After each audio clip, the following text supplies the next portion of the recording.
The Johnson Wax Program with Fibber McGee and Molly.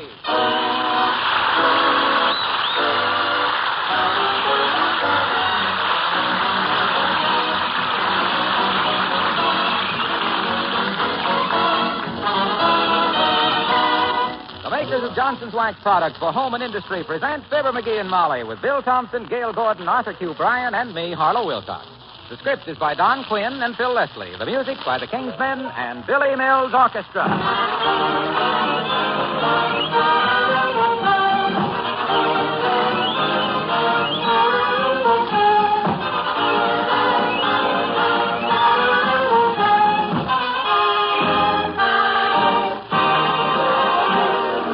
I see by the papers that more than 1 million newlyweds are setting up homes this year. Well, besides wishing you luck, may I say this. Whether you live in an 8-room house, a small apartment, or even one room, the regular use of Johnson's Wax will make your new home a much more beautiful place. If you've never waxed a floor, say, you'll be delighted with its shining, wax-polished beauty. But don't stop with your floors. Perhaps you have an antique china cabinet or an old sideboard or bookcase you picked up somewhere. These pieces may look dull now, but a protective coat of Johnson's Wax will give them a bright, glowing sparkle you'll be proud of. All through your home, there are other things that need waxing with Johnson's Wax. Your new furniture, of course. Not to mention 100 other things like windowsills, tabletops, radios, and leather goods, whose smooth, richly polished appearance all adds up to shining beauty for your home. Use it regularly, won't you? Ask for Johnson's Wax, paste, liquid, or cream.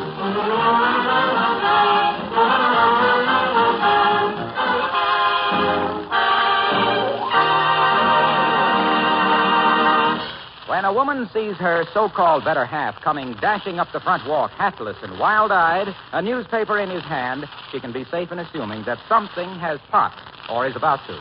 That's the situation right now at 79 Wistful Vista as we join Fibber McGee and Molly.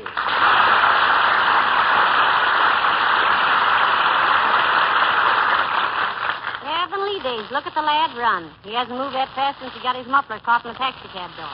I wonder what... Give me $1, quick. This is the last day. Hurry up, kiddo. Give me $1. Get me an envelope. Hurry. Now, calm down, McGee. Take it easy. This is the last day for what? Or is it just the last day? It's the last day to send in $1. Hurry up. Give me a $1 bill. Give me an envelope. I got to send Now, wait a minute. Stop hopping around. Count to 10 and then tell Mother. 2, 4, 6, 8, 10. Look. When I saw this ad in the Gazette... Now, McGee. Huh? You're approaching the age, dearie, when your blood pressure's entitled to some consideration. Yeah, but... You must learn to take things a little easier. Yeah, but... Now, relax. Nothing is this important. Yeah, but... So you saw an ad in the Gazette. Yeah. You have to send somebody $1 for something. Yeah. Now then, for what? Look, we got to quit stalling around. We're wasting time. This is the last day. This ad says... Wait a minute, I'll show you. Yeah? Here it is. Look. It says, attention, last day. Send $1 to Box 217, Wistful Vista Gazette. Yes? Well, don't you understand? This is the last day. It says so. Yeah, but what do you get for your $1? Why, you get a... It says it's the last day to... I mean, if we don't... Hey, that's funny. It don't say what it's for. Sweetheart, I never thought I'd have to explain the facts of life to you after all these years. Why, that's a racket. What? It is? Certainly. Didn't you read where they arrested a man for that? No. He just puts his ad in and waits for the gullible to send in their money. Well, what do you know? That's pretty clever, ain't it? Yes. Wish I'd have thought of that. That's my trouble. I'm always on the wrong end of a promotion. Yeah, and I'm glad of it. As it is, the shadiest thing you've ever been in was a picnic grove.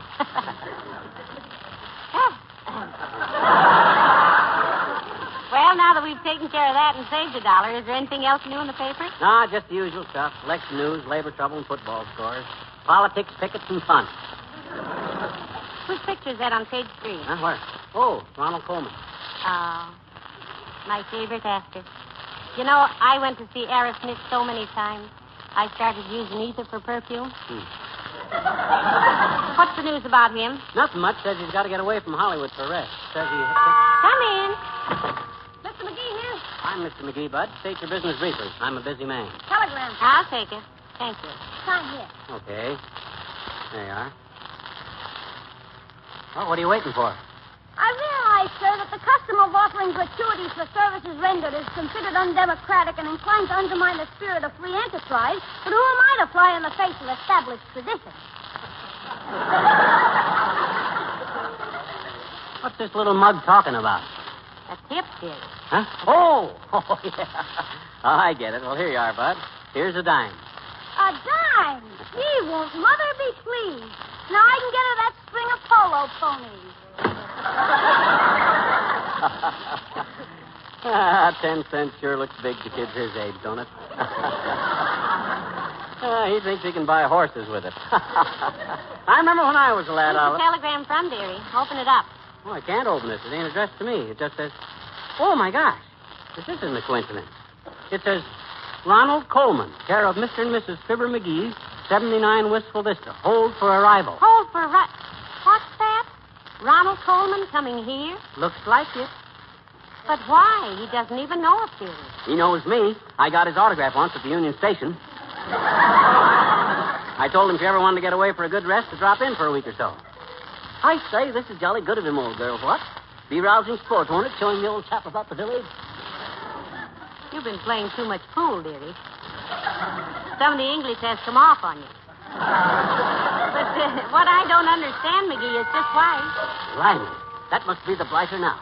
Put on a pot of tea, old thing, and have the charwoman tidy up the digs. I'll believe this when I see it. Come in. You can hurry back from Hampstead East now, my lordship. It's Dr. Gamble. Really?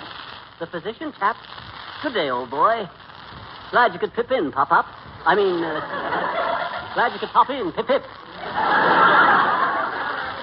What goes on here? You've been giving him English muffins for breakfast, Molly? Or did the dentist sell him a London bridge? No, he's expecting a visit from Ronald Colman, Doctor. Apparently this Bond Street brogue is his idea of hospitality. I say, old kumquat, have a chair. We'll have a spot of pico and a jolly old vino, what? Isn't this nauseating? My dear, when you pick a fellow with a British accent, you really pick a dilly.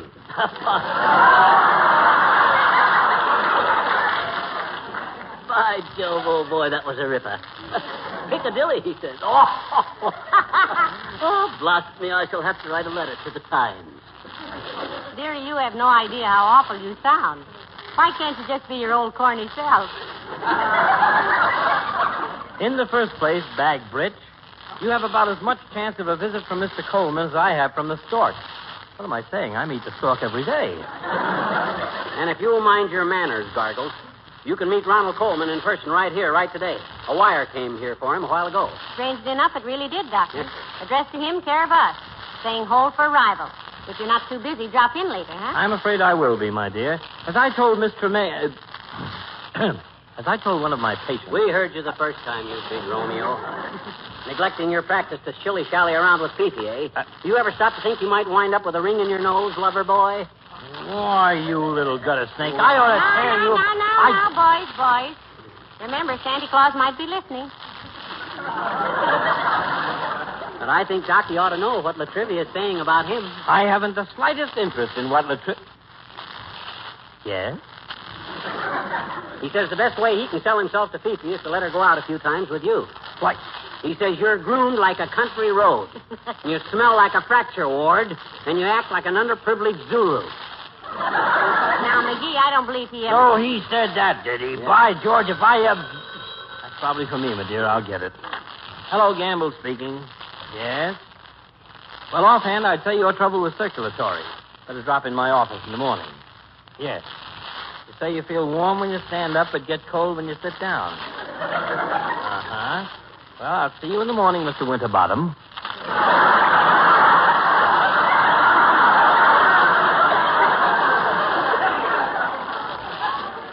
Oh, I say, old rutabaga, must you toddle off? Rather.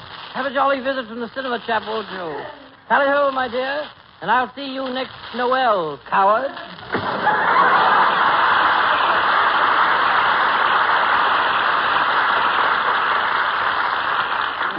My. It sounds worse on him than it does on you, dearie. He don't see enough movies. Can't stay awake in them. Every picture he's seen for the last 15 years has been The Big Sleep. Now, look, McGee, this is a lot of nonsense. What's a lot of nonsense? This business of Ronald Colman coming here, there's about as much chance of his coming to see you as there is of getting the Democrats out of office. Well? That wasn't a very good metaphor, was it?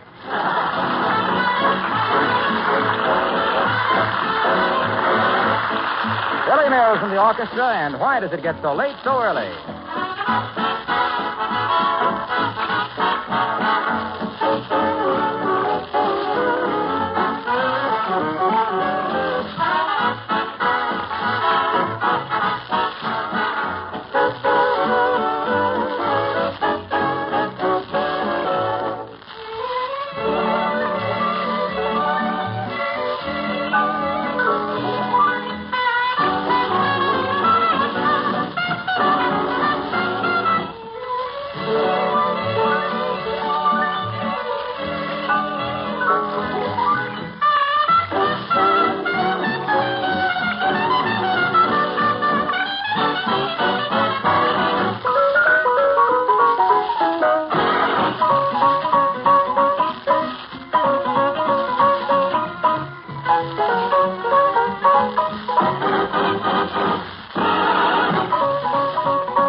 I had the Belgian rabbit, and I named him Little Claire. He was very introspective, what you'd call an ingrown hair. Oh! McGee, Huh?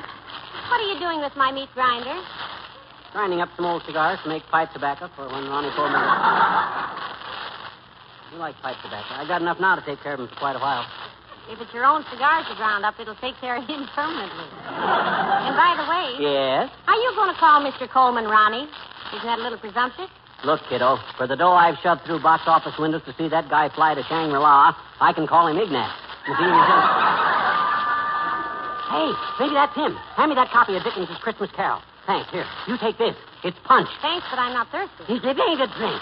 It's a magazine. It's English. Oh. We want Ronnie to know we know that... Come in. Oh, hello, Mayor Latrivia. Come right in. Thank you, Molly. Good day, McGee. I say, old chap, this is a bit of all right having you barge in like this.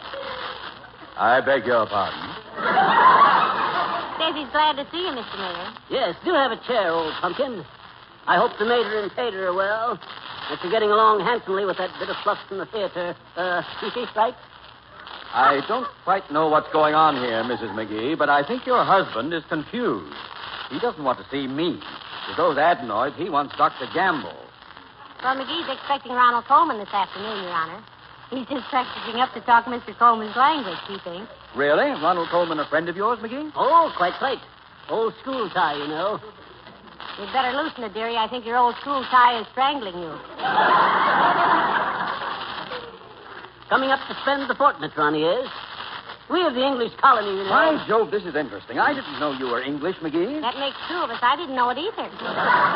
Well, I am, you know. So I find it deucedly difficult to talk intelligently with the City Hall crowd. Rather.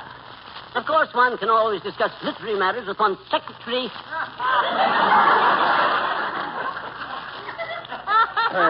My secretary is absent today, old boy. Her boyfriend's runabout ran out of petrol last night. My goodness. You two sound just like Reginald Gardner and Arthur Treacher.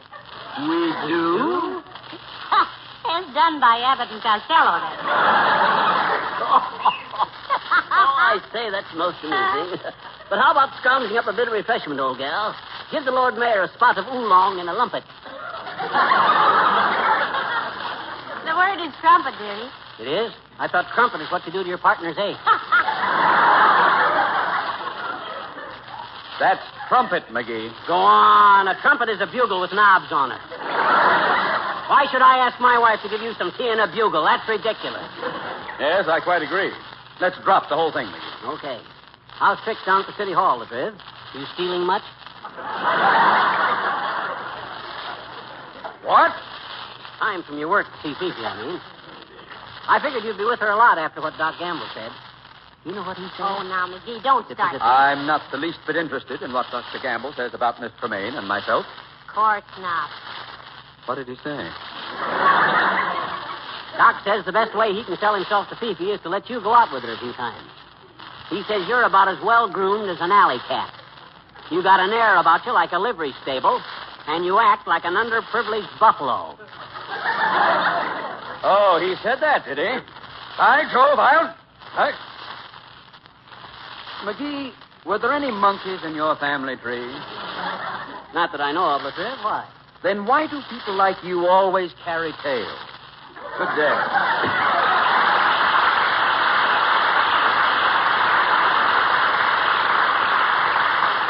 My goodness, dear, if you don't stop needling those men, you're going to wind up in more jams than an ant at a picnic. Well, they need a little needling to keep them on their toes. Hey, I wish I knew what time Ronnie was going to get here. Do you think I got time to grow a mustache? Frankly, no. But I have an eyebrow pencil. Hello, folks. Am I intruding? Greetings, old string bean. Hello, Mr. Wilcox. Certainly you're not intruding. Come right in. Jolly good to see you, old tomato. Say, if we have any more visitors, sweetheart, you're going to run out of vegetables. What are you rehearsing for, pal? A bundle for Britain? We're expecting a visit from Ronald Colman, Mr. Wilcox. No kidding. That's great. I've met him. Nice guy and a fine actor. Oh, top hole, old boy. Upper half, top door. Bit of all right, what? You know, I don't know how much more of this I can stand, Mr. Wilcox. I'm beginning to think we were on the wrong side at Valley Forge. Hey, what's the paper under your arm, pal? Racing form for Epsom Downs? This copy of Punch, old buffer. Published in London, you know. Rather an old copy, but I thought it might amuse Ron. Ron. Oh, dear. Let me take a look at it, pal. I love old magazines. Well, an interesting back cover on this one. What is it, Mr. Wilcox? The picture of an English kitchen. Bright, shining linoleum floor. It says, Benson v. Ponsonby, Tattersall, and Wheedle take great pride in recommending to their valued trade the regular use of Johnson's self-polishing blow coat for the preservation of their linoleum. Not what I'd call flashy, kid, but It says, Benson v. Ponsonby, Tattersall, and Wheedle respectfully submit that Johnson's blow coat does a most meritorious service in protecting one's linoleum against scratches, abrasions, dampness, dirt, spills, pottage. Heavenly days, Mr. Wilcox. Oh, he's making that. In addition, Glow Coat has the very excellent capability of drying completely in 20 minutes or less, thus imparting, without necessity of rubbing or buffing, a bright, gleaming finish, optically quite pleasing. Signed, Benson v. Ponsonby, Tattersall and Wheedle Limited, polished purveyors by appointment to His Majesty, Richard the Lionhearted.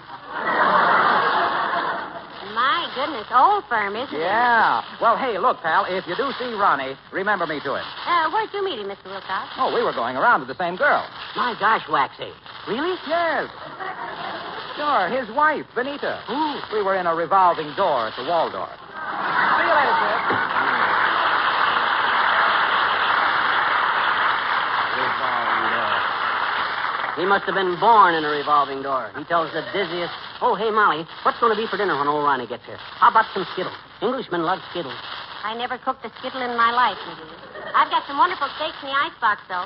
I'll go call the grocer now and order. Okay, Tootsie, you go right ahead. Ah, there goes a good kid. He knows I'm about as English as the Dublin City Hall. But does she complain? No, sir. She just thanks her lucky stars I'm not expecting the Chinese ambassador for dinner. I can't do Chinese. Come in. Hi, mister. Oh, it's you, Teeny. No, it isn't, I betcha. It isn't, eh? Yes. I says it isn't, eh? Isn't what? That's at it isn't you. I know it. My daddy says I haven't been myself all week. Who have you been? Fine, thanks. Who have you been? Now, wait a minute. Let's start this all over. Okay. Hi, mister. Hi, sis. I'd ask you to stay a while, but I'm awfully busy right now. We're expecting Ronald Colman this afternoon. Oh, boy, Ronald Colman. Mhm. I love Ronald Colman. He sends me. When I saw him downtown a while ago, I almost swallowed my bubble gum. Well, you shouldn't ought to be... Hey, you say you saw him downtown? I did, I betcha. Willie Toops and I were downtown, and we went in the Bontown department store, and I had a lollipop in the oscillator. No. You mean the escalator, sis. Osculate means kiss. Sure, I had a lollipop in my oscillator.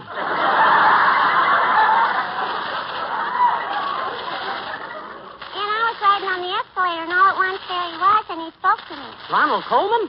No, the floor walker. Oh. He told me to get off the escalator with my sticky hand. Oh. Look, sis, you said you saw Ronnie Colman. Where'd you see him? You know, my memory's pretty bad, mister. Sometimes it takes a quarter to help me. Oh, okay. Here's a quarter. Oh, boy, thanks, mister. Now I can see him again. Huh? He's down at the Bijou in Lost Horizon. Ooh. So long, mister. I still think that kid's a midget.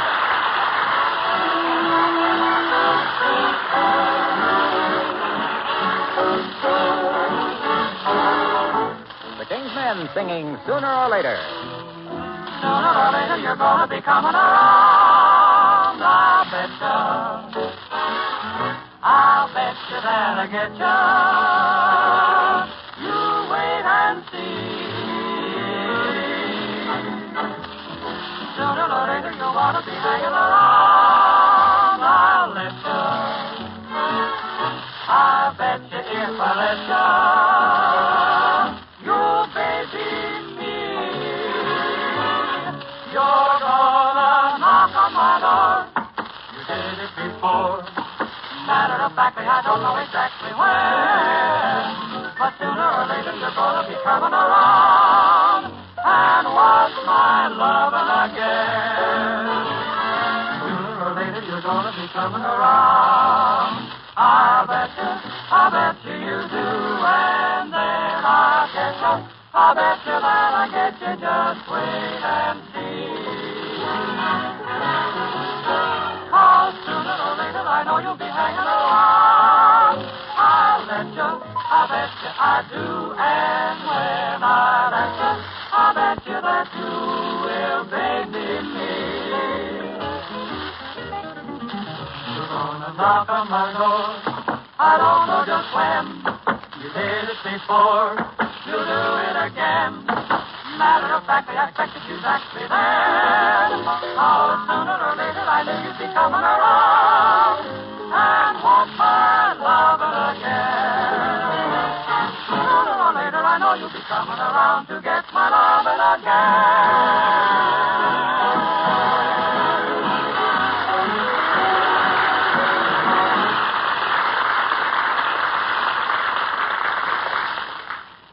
For Mr. Colman yet, McGee? No, not a word. I wish we'd call up a time. Hey, Molly, you know where my old basketball shoes are? Gee whiz, I should have thought of this before. Your basketball shoes? Yeah, I can cut the tops off my basketball shoes and make a swell pair of spats. Englishman always wears spats. He'll like that. No, I got to... McGee, no. Huh? You start wearing spats, we'll start having it. And they'll rock the neighborhood. Okay. I just wonder... Who is it, Molly? Who is it? If that's Ronnie, I want to be... Relax, dearie, relax. It's only Officer O'Shea. Uh-oh. Come in. Hello, officer. Do come in. The top of the morning to you, boy. Hi, O'Shea. We'd ask you to sit down, but we're expecting company. Important company. The famous movie star, Mr. Ronald Colman, is coming to visit us, officer, we think.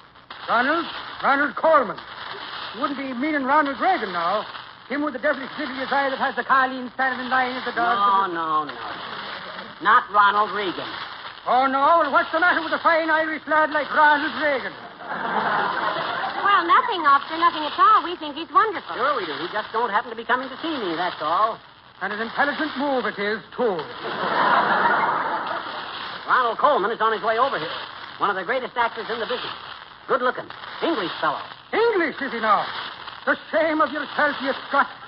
Patronizing the opposition with all the fine Irish boys making pictures for you to see. Yeah, but, officer, you see... Don't interrupt, Cushler. And you with the soft little winds of the legs in your throat. Fair melting your age, but you're half an ark of a husband.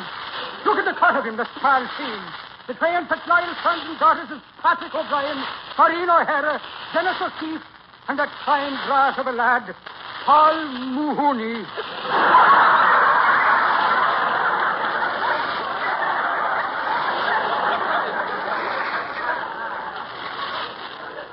Get the shamrocks out of your teeth and quit faking names, you big blarney bait.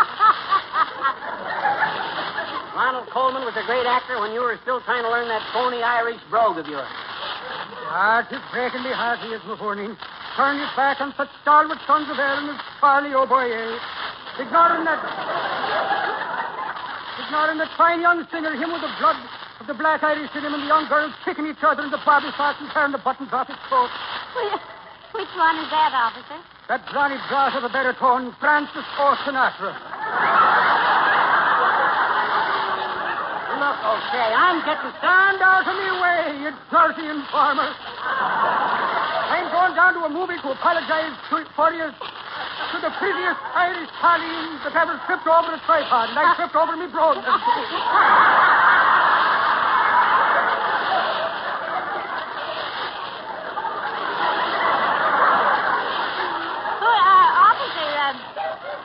Who are you going down to see? That little fair one.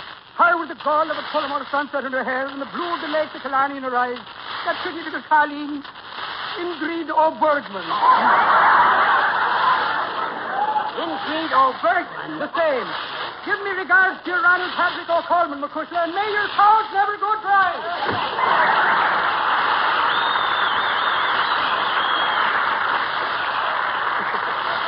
Next time that guy rings the bell, making sure a search warrant before he gets in here. My gosh, it'll take 2 hours to get the mush out of my ears. Yeah. He certainly is loyal, though, isn't he? What are you looking for, That dear? telegram. Oh, here it is. I don't see why Ronnie doesn't come on. That is so... Oh, here he comes, Molly. Now, get ready. He's... Come in. Mr. McGee, actually calling coke company. What's on your mind, Bob? I got that load of coal you ordered here. Oh, yeah, I'll show you where to put it. And, by the way, did a telegram come here for me? Telegram? No, not the Oh, sure. There it is, right on the table, addressed to me. Ronald. Ronald. Sure. Ronald the coal man. The company always says... Ronald the Colman. Oh, this is disgusting.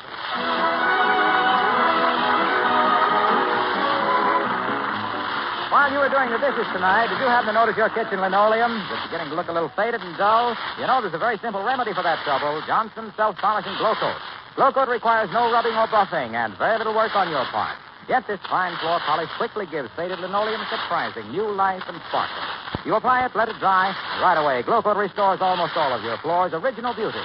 Brings out the pattern, makes the colors sharp and fresh, and gives the surface a clean, shining wax polish. You'll especially like this tough wax protection now that winter is here. Muddy footsteps and dirt and moisture wipe up with a dab cloth in no time at all. So your linoleum and other floors always look clean and nicely polished. But for a really lasting shine, be sure to ask for Johnson's Self-Polishing Glow Coat. Was it there? Yeah, here, let me read it. That was nice. What did it say? Don't dump that coal this time till McGee pays for it. Oh. Good night. Good night, all. Be with us again next week, folks. Good night. NBC, the National Broadcasting Company.